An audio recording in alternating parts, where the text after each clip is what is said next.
26 years ago, on a night much like this, I was just an ordinary person living an uneventful life in our serene little town.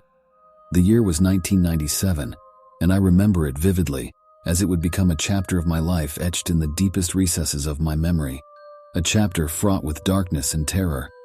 As the crisp autumn air swept through the town, I sat alone in my cozy living room, seeking solace from the chill of the night by the warm embrace of a crackling fireplace. The rhythmic sound of logs popping and hissing seemed to lull me into a sense of security, oblivious to the horrors that awaited. Just as I was about to retire for the night, a peculiar sound interrupted the tranquil ambiance, a soft tapping on my front door. Curiosity tinged with trepidation gripped me as I cautiously made my way to the door. When I opened it, there, lying on the threshold, was an aged envelope sealed with a crimson wax emblem. My hands trembled as I picked it up, feeling the weight of something ominous hidden within.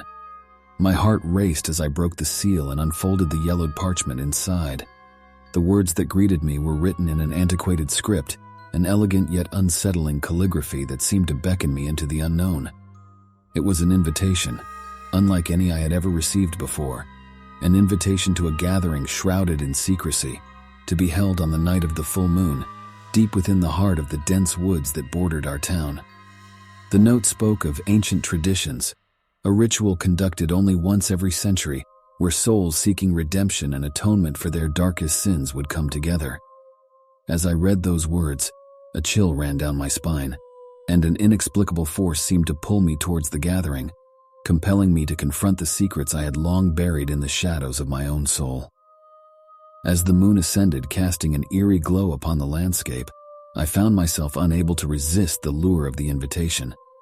I felt an inexplicable urgency, as if an ancient prophecy had chosen me to partake in this enigmatic rite.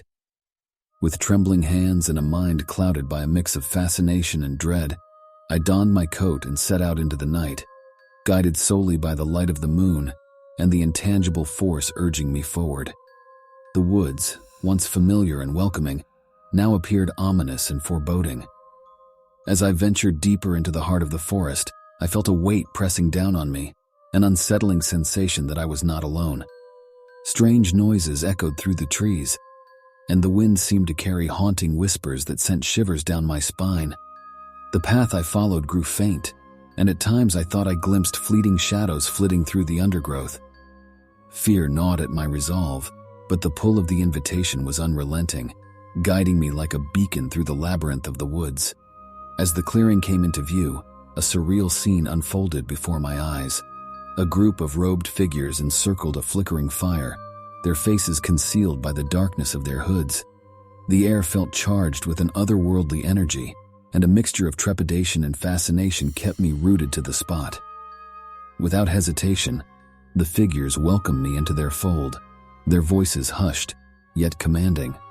They spoke of a ritual to cleanse the souls of those who dared to face their darkest sins, a ritual that would transcend the boundaries of time and space. The night grew darker as the ritual began, and the woods seemed to come alive with unnatural sounds.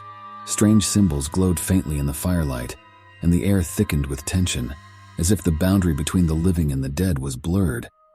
I watched in awe and terror as each participant confessed their sins, their voices trembling with remorse and regret.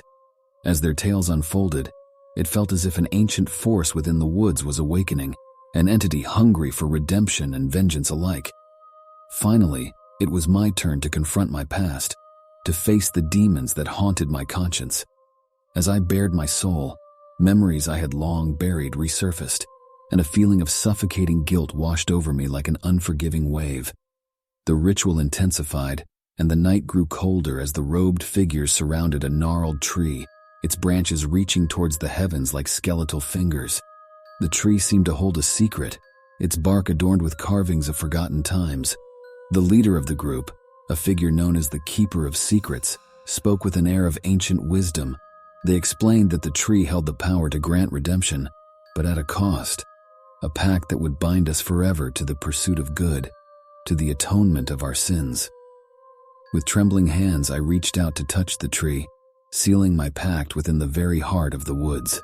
In that moment, I felt a connection with something beyond comprehension, the spirits of the past, the souls seeking redemption, and the ancient force that had been awakened by the ritual. As the night drew to a close, I made my way back to my cottage, forever changed by the haunting encounter in the woods. The moon seemed to watch over me, a silent witness to the pact I had made. Little did I know that the consequences of that fateful encounter would follow me for the rest of my days, intertwining my life with the supernatural and revealing the darker truths that lie within us all. As I settled into an uneasy sleep that night, I couldn't help but wonder what other mysteries awaited me. In the days that followed that eerie night, I found myself plagued by unsettling dreams, nightmares that blurred the line between reality and the supernatural realm. Visions of shadowy figures, spectral whispers, and haunting faces haunted my every waking moment. I couldn't escape the feeling that the ancient force I had encountered in the woods still lingered, watching, waiting. I became obsessed with unraveling the mysteries of that haunting ritual and the secrets hidden within the gnarled tree. Books of folklore and ancient rituals consumed my nights, and I sought out local historians and experts on the occult to shed light on the strange gathering I had become a part of. Many dismissed my tales as fanciful stories or the result of an overactive imagination. Others cautioned me to steer clear of such dark pursuits, warning me of the dangers that lay within the realm of the supernatural. But I couldn't ignore the gnawing feeling in my soul, the inexplicable bond I had formed with that ancient force. The pact I had made weighed heavily on me, like an invisible chain tethering me to the woods and the spirits that roamed there. As I delved deeper into my investigation, I uncovered fragments of local folklore, a forgotten legend of the woods and the tree at its center. The tree was said to be the vessel of an ancient spirit, one that bridged the gap between the living and the dead, offering solace to tormented souls while demanding a price for redemption. Rumors spoke of the tree's ability to grant visions, showing those who dared to touch it glimpses of the past, present, and future. It was a gateway to the realm of the supernatural, where the veil between worlds was thinnest and the spirits of the departed roamed freely. Haunted by the memories of that fateful night, I couldn't resist the pull of the woods, the call of the tree that held the answers to the mysteries that tormented me. Despite the warnings and the growing fear in my heart, I knew I had to return, to confront the spirits once more and find the truth hidden within those dark depths.